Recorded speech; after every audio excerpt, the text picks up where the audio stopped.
Good evening, everybody. Welcome to episode 130. It's got a zero in it, which means I've hit some sort of landmark. Maybe I should have some sort of celebration. No, no, fuck that. Celebrations. I don't even celebrate Christmas in my house.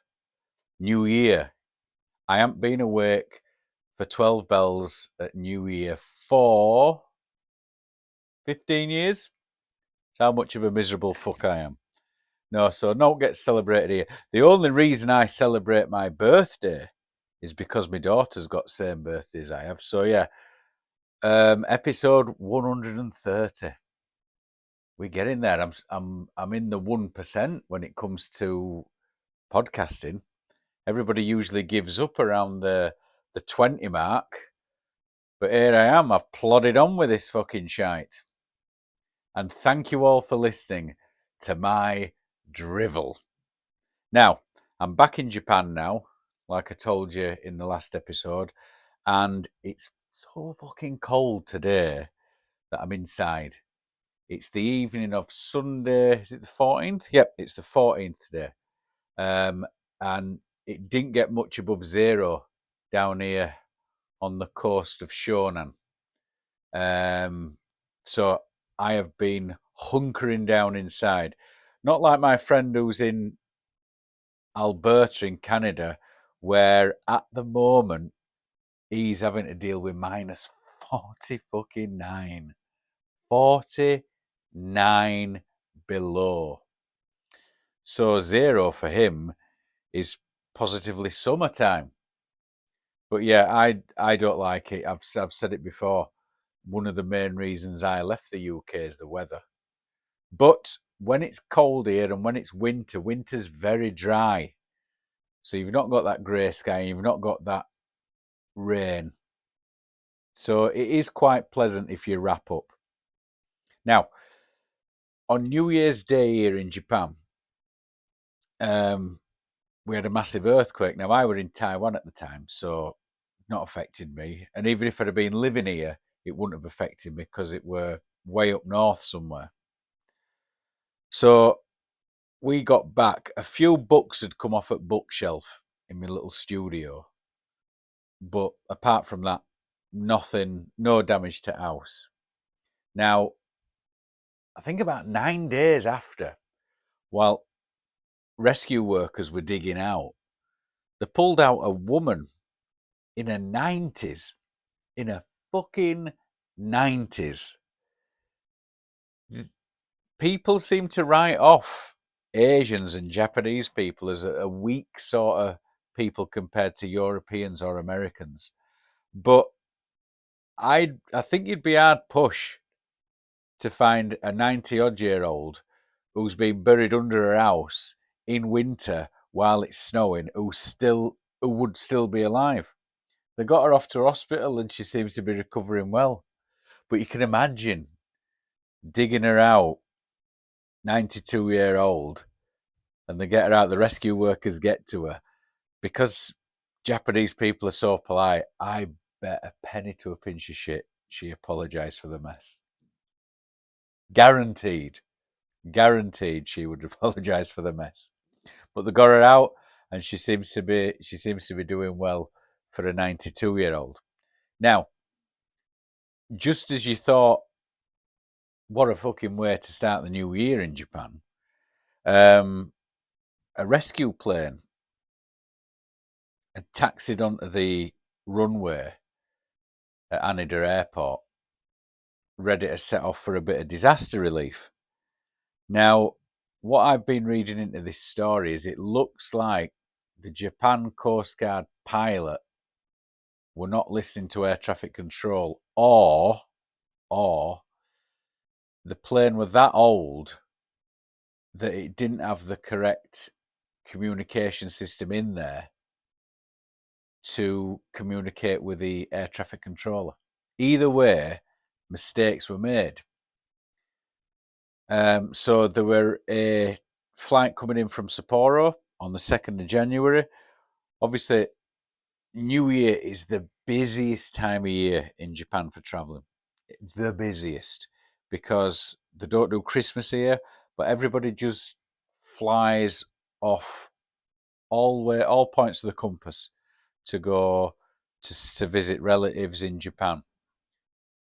Now, this one we're coming from Sapporo, which is about an hour and a half, 2 hour flight, and is coming into land at Haneda Airport. Now, Haneda Airport, it's not in the city, but it's quite close to Tokyo. It's a lot more convenient than going to Narita. Going to Narita from where I live is an hour and a half.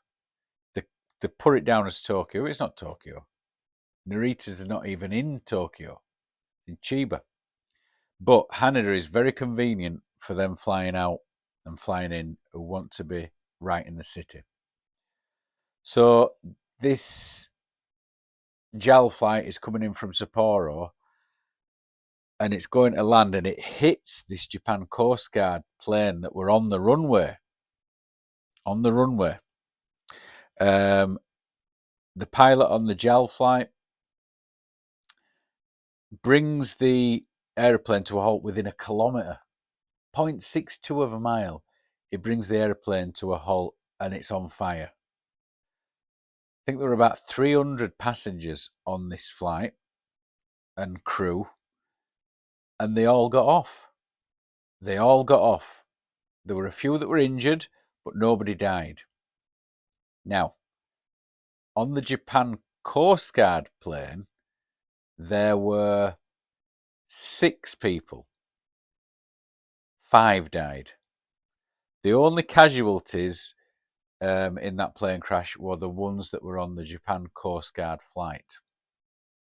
Now, the thing about the most surprising thing about this evacuation of this plane was when it were all over and done with and all information was collected and they interviewed all the passengers and things like this, and then they went through the wreckage, all the passengers were checked, and not one of them, not one person on that Sapporo flight had stopped to collect the hand luggage.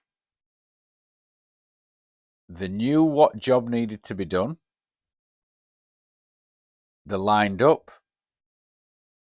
Emergency exits were open. Slides were dispersed, and they all got off. The plane were on fucking fire. The fire engines didn't turn up for 3 minutes, but they were all off.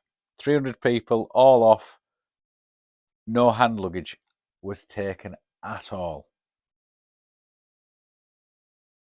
I don't know any other country that I have lived in or I have visited where people wouldn't have gone for their hand luggage or the duty frees. Fucking duty frees. Jesus Christ. Now, I would have got my hand luggage. I wouldn't have left it behind. But I'm a fucking idiot. But yeah, it were all the hand luggage were left on the plane. Now, if we go way back to 1985 at Manchester Airport, there were a flight taken off for Corfu on the 22nd of August. And there was something wrong with engine, and it threw a propeller that went through the wing. The plane set on fire. The pilot pulled out of the takeoff, and 53 people died. Now, this were back in 85, so the smoke that were coming in the cab, the cushions on the plane seats were toxic. So all that smoke were coming out. Everything in the fuselage that caught fire, toxic. There was no lights showing where the exits were, so people didn't know where to go. And back then, the emergency exits were in the middle of the plane, but there was no gaps in the seats. So if that emergency exit was open, you still had to jump over 3 lots of seats to get out.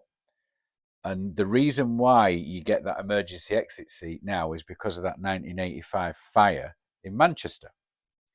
Now, a lot of them were blaming it on the toxic smoke because it was the smoke that killed most of the people on that flight, not the fire.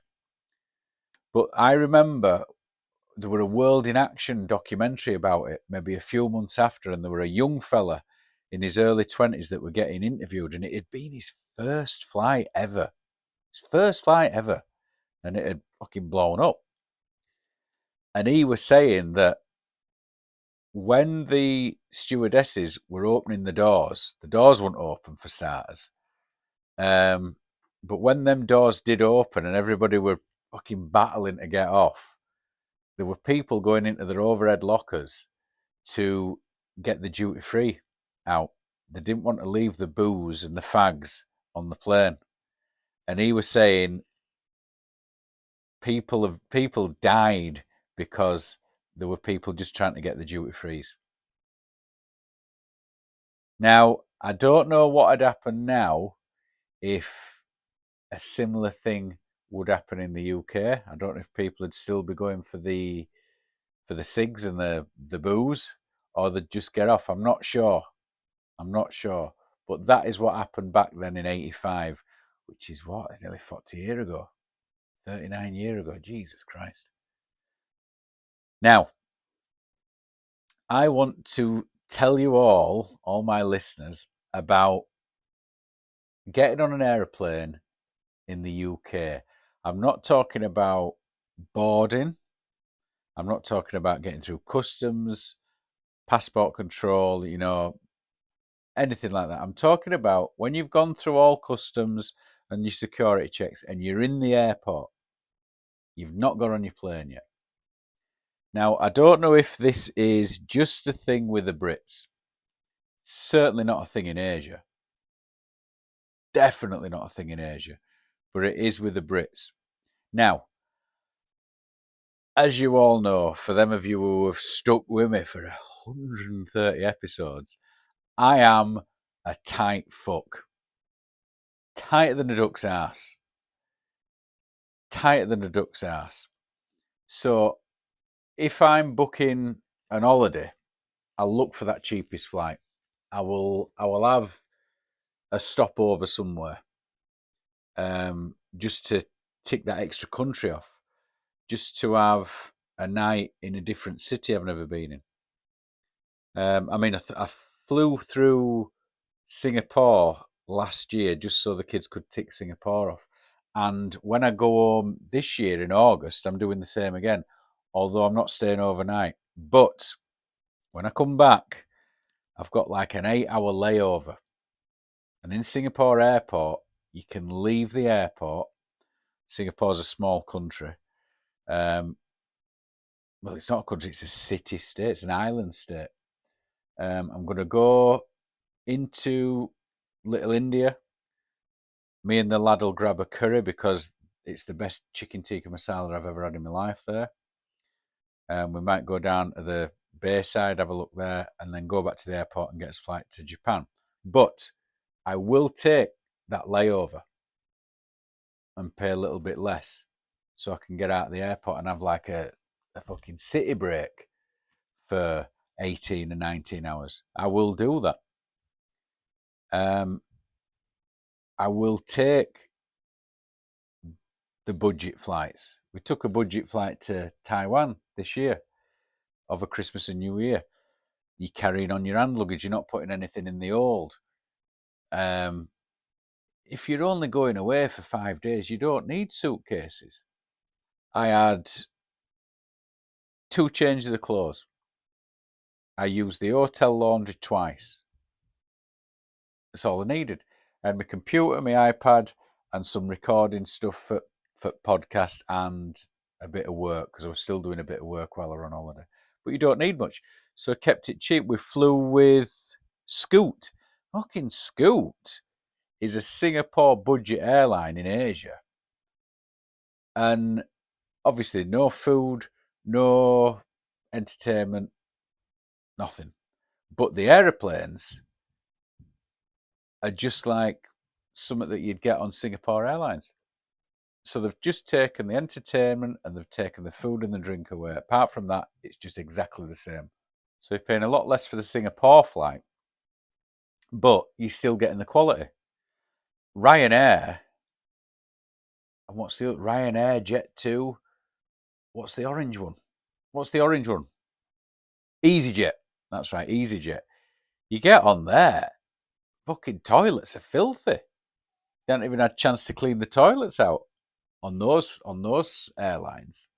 So yeah, the budget airlines here in Asia do put the ones in Europe to shame.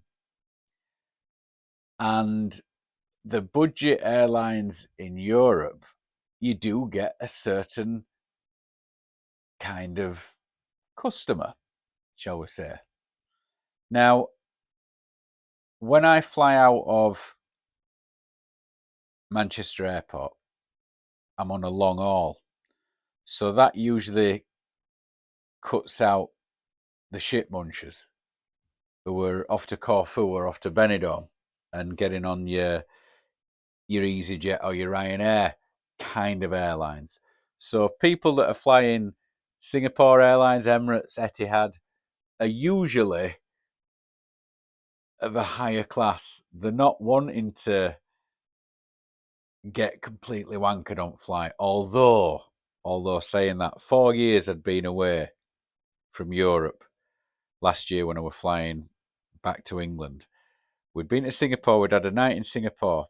We'd flown in from Singapore early in the morning and landed in Dubai, 7 hours.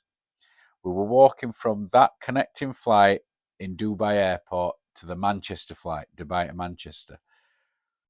We had about 10 minutes. So we sat waiting for the flight, and the first northern accent I heard was, "If them fuckers don't wake me up for my meal, I'm gonna fucking kick off.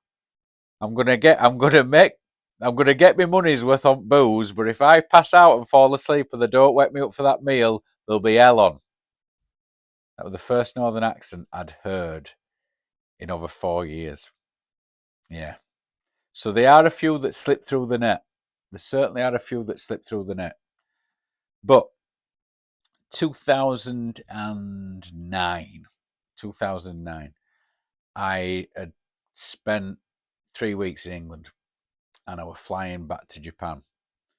Now in 2009, when I flew back, again, I'd not been back home in 3 years. I flew it were a direct flight. I flew from Tokyo to Heathrow. 14-hour flight. Or a big one. But I thought, I'm going to be straight there. And then I was supposed to get a connecting flight from Heathrow to Leeds Bradford. And then I'm straight there. Job's a good one. Anyway, I get there to Heathrow. Flight's cancelled. I'd not been home in 3 years. There were huge queues. They said, "We're going to lay buses on. And we're going to lay buses on and get you up to Manchester, get you up to Leeds Bradford." Like, for fuck's sake. So these buses took forever. So by the time I had got from Heathrow to Leeds Bradford Airport, I had spent more time doing that from Heathrow to Bradford than I did from Tokyo to Heathrow. And that is British punctuality for you. It took me longer. Yeah. Anyway, flying back, it's the first domestic flight I've ever taken in the UK. First ever domestic flight I'd taken. So I get to Leeds Bradford, and Leeds Bradford in August, early doors. When you get through customs, there are a certain type of person. Now, Etihad, Emirates, Singapore, Turkish Airlines are not flying into Leeds Bradford Airport. It's your Ryanair, your EasyJet, Jet2. They're flying in there. And with those airlines comes a certain type of customer. And this certain type of customer is somebody who is going to Benidorm, Magaluf, Corfu, to get shit-faced and laid. To get pissed and laid. That's all they're going to do. They're not going to visit monasteries. They're not going to go scuba diving, look at some coral or some clownfish. They're going to get some cheap booze and some easy dick. That's all they're doing. Now, my flight were quite early from Leeds Bradford to Heathrow, because my flight from Heathrow to Tokyo was at 10:30 in the morning. So my dad dropped me off at Leeds Bradford, hugs and kisses. My mum were deep into the Alzheimer's then. She didn't really know who I was or where I were going. And off I went. I got my bags. I got straight through customs. All right, Mr. Walsh, your bags will be waiting for you in Tokyo. Fantastic. Fantastic. As that man said that to me, somebody behind me said, "Fucker's going to Tokyo. Who does he think he is?" And that sums up Leeds Bradford Airport. So you walk into Leeds Bradford Airport, and it's quite a nice airport. It's small, it's easy, it's quite quick. It's never really hard work. It's never really hard work at Leeds Bradford Airport. So I get into the lounge, and you've got to think on. It's 7:30 in the morning, and this is a unique to Brits. I don't know if it's the same at Stansted or Gatwick, but I've seen it at Newcastle Airport, at Manchester Airport, and Leeds Bradford. People are getting on it that early in the morning. So you walk in. There were a flight going to Benidorm, and there were a flight going to Magaluf, and people were already fucking pissed in Boozer. The Boozer's full. The Boozer is fucking full of people getting pissed. The bar is about 3 deep. I'm thinking, how many fucking planes are leaving here? So I went and sat down. I got myself a coffee and sat down and just watched, because I'd not been home for 3 years. And the thing is, when you've not been home for 3 years, or when you've not lived in an English-speaking country for 3 years, overhearing other people's conversations is a bit of a novelty. And the conversations that you overhear, I remember watching the kids on swings at Salts Mill, and there was two young women at side of me, and they're talking about somebody else. And she's saying, he wants to have a kid, but he was saying to us all, I'm still going to be going out on Friday and Saturday, and I'll sleep it off on Sunday. And you just can't do that. And I thought, for fuck's sake, have you not got anything else to talk about? Anyway, what you get at 7 o'clock in the morning in Leeds Bradford Airport with people waiting to fly off is carnage. It's fucking carnage. There were a few of them there that had probably been there since 5:30, 6 o'clock. At least 6 pints in. Pissed up, loud, and I think there were a no smoking policy there. So you couldn't even smoke inside airport. But there were people still puffing on cigs and telling to put them out, and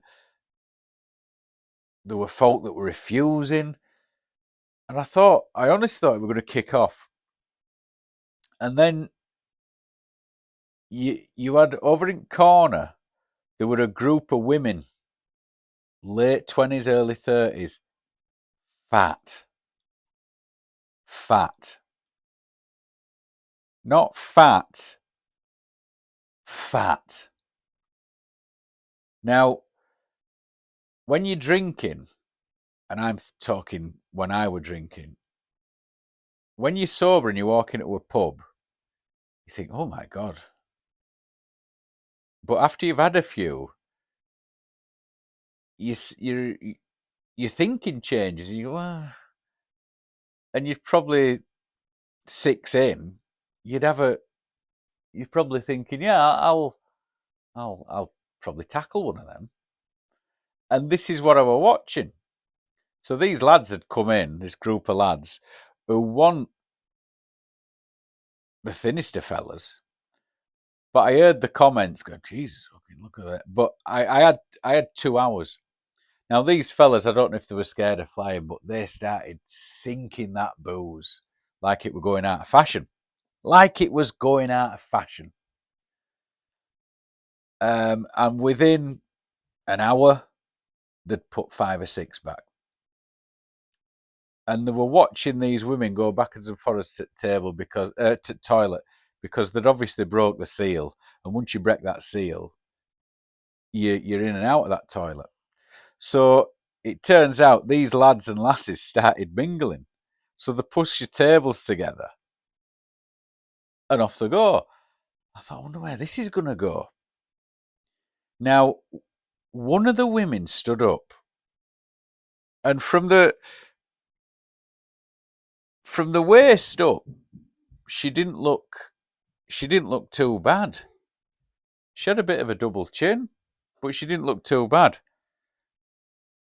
She stood up, and from the waist down, she was what I can only describe as mythical.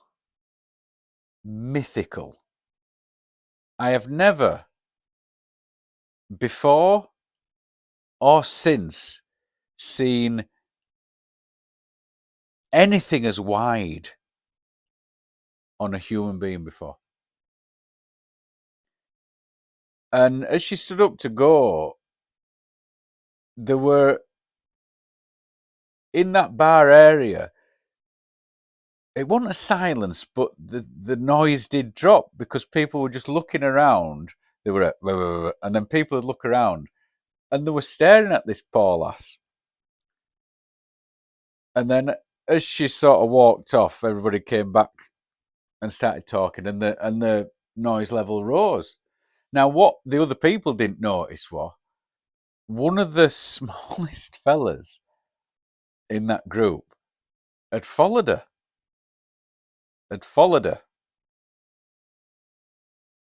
And gone to the toilet.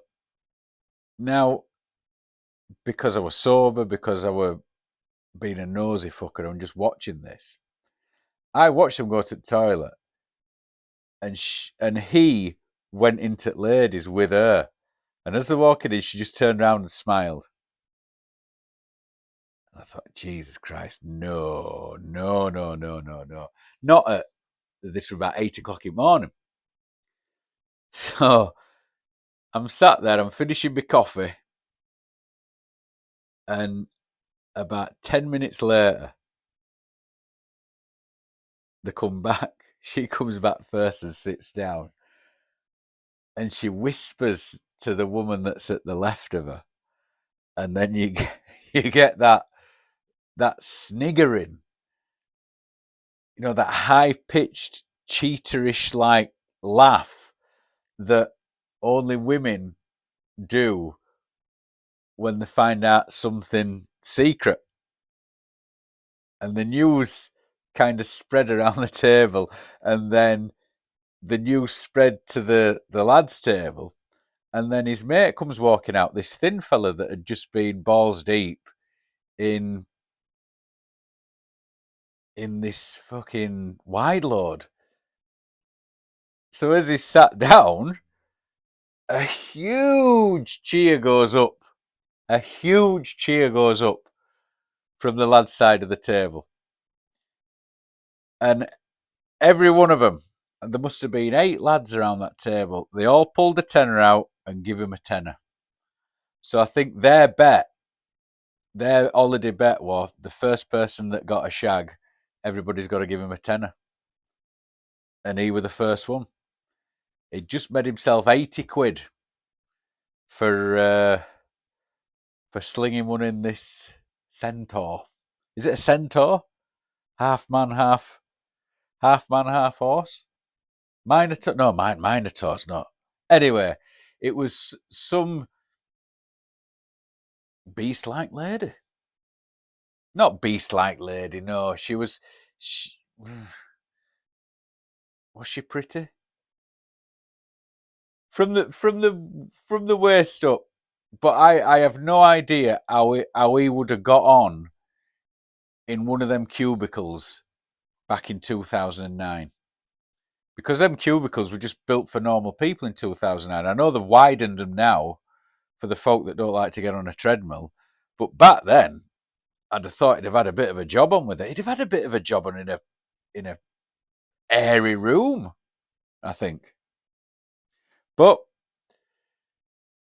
to get your end away with something with a woman that large in the public toilets in Leeds Bradford Airport to make yourself 80 quid before you whisk your way off to the Mediterranean.